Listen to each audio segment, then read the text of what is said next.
জয় হিন্দ জয় Bharat. Dear viewers, গত 2 বছর যাবৎ বাংলাদেশের রাজনীতিতে একটা বহু উচ্চারিত শব্দ হলো সেন্ট মার্টিন দ্বীপ। ক্ষমতাচ্যুত হয়ে ভারতে আশ্রয় নেওয়ার পরে শেখ হাসিনা নিজে মুখে বলেছেন যে সেন্ট মার্টিনকে যদি তিনি আমেরিকার হাতে তুলে দিতেন তাহলে আজ তিনি ক্ষমতায় থাকতেন। অন্যদিকে ইউনিস সরকারের ক্ষমতায় আসার পর থেকে তার সরকারের লোকজন বারবারই কিন্তু একটা কথা বলছে যে সেন্ট মার্টিন দ্বীপটা অত্যন্ত ছোট একটা দ্বীপ, যেখানে কোনো রকম ভাবেই সামরিক ঘাঁটি বানানো সম্ভব নয়, তাই সেন্ট মার্টিনটার আমেরিকার দখল করার কোনো প্রশ্নই ওঠে না। ব্যাপারটা পুরোটাই গুজব। তাই চলুন একজন ফিজিক্সের টিচারের কাছ থেকে বৈজ্ঞানিকভাবে আমরা অনুসন্ধান করে দেখি যে এই দ্বীপে কোনো নেভাল বেস তৈরি করাটা আদতেও সম্ভব কিনা। দেখুন, যে বঙ্গোপসাগরে অবস্থিত এই দ্বীপটার দৈর্ঘ্য মাত্র 9 কিলোমিটার, প্রস্থ মাত্র 1/2 কিলোমিটার। দ্বীপটির আয়তন কম বেশি 8 বর্গ কিলোমিটারের মতো। তাই এত ছোট জায়গায় কিন্তু সত্যি সত্যি নেভাল বেস বানানোটা সম্ভবই নয়। আর এই কথাটাই কিন্তু বাংলাদেশের ইউনিস ঘনিষ্ঠ বিশেষজ্ঞরা বারবার সংবাদ মাধ্যমের সামনে এসে বলছে। কিন্তু যে কথাটা এই বিশেষজ্ঞরা বলছে না সেটা হলো এই দ্বীপের 3 দিকে ভিতশিলা আছে, মানে বেসমেন্ট আছে, যেটা জোয়ারের সময় তলিয়ে যায় এবং ভাটার সময় জেগে ওঠে। এগুলোকে যদি ধরা যায় তাহলে এই দ্বীপের আয়তন কিন্তু হবে প্রায় 15 বর্গ কিলোমিটারের মতো।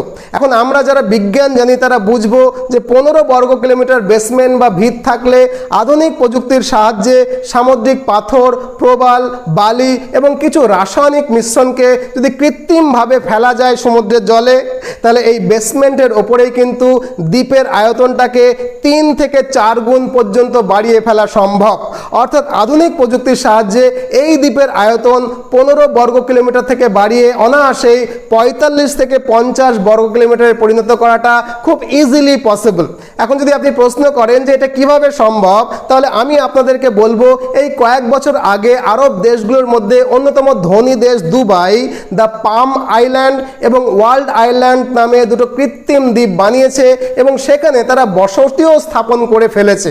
এমনকি এখানে অনেক হাই রাইজ বিল্ডিং পর্যন্ত বানিয়ে ফেলেছে এই কৃত্রিম দ্বীপে। এখানে বলে রাখি, দ্য ওয়ার্ল্ড আইল্যান্ডের আয়তন 54 বর্গ কিলোমিটার মতো। এখানে উল্লেখ্য যে প্রযুক্তির মাধ্যমে দুবাই এই অসম্ভব কাণ্ডটা ঘটিয়েছে সেই প্রযুক্তি কিন্তু আমেরিকা, চীন, রাশিয়া এমনকি ভারতের কাছেও রয়েছে। অতএব সেন্ট মার্টিনের আয়তন খুব ছোট বলে সেখানে নেভাল বেস বানানো সম্ভব নয়, এই কথাটা কিন্তু একেবারে একটা ভ্রান্ত কথা। অর্থাৎ আমেরিকা যে পরিমাণ টেকনোলজি তাদের কাছে আছে, এই দ্বীপের বেসমেন্টের ওপরে প্রায় 50 বর্গ কিলোমিটার একটা দ্বীপ মানে কৃত্রিম অংশ বানিয়ে নিয়ে অনায়াসে সেখানে একটা নেভাল বেস বানাতেই পারে। অর্থাৎ আমেরিকা বাংলাদেশের মাথায় যখন তাদের দালাল ডক্টর ইউনুসকে বসাতে সক্ষম হয়েছে, তখন আজ হোক বা কাল সেন্ট মার্টিন দ্বীপটাও তারা দখল করেই ছাড়বে। তো এই হলো সম্পূর্ণ গল্প। আশা করি আপনাদের ভালো লেগেছে। বাকিটা কি হবে সেটা জানার জন্য কিন্তু আগামীর ঘটনা প্রবাহের দিকে আমাদেরকে চোখ রাখতে হবে। নতুন ভিডিও নিয়ে আবার খুব শীঘ্রই দেখা হবে। ভালো থাকবেন, সর্বদা সদা ভারতের পক্ষে থাকবেন। জয় হিন্দ, জয় ভারত।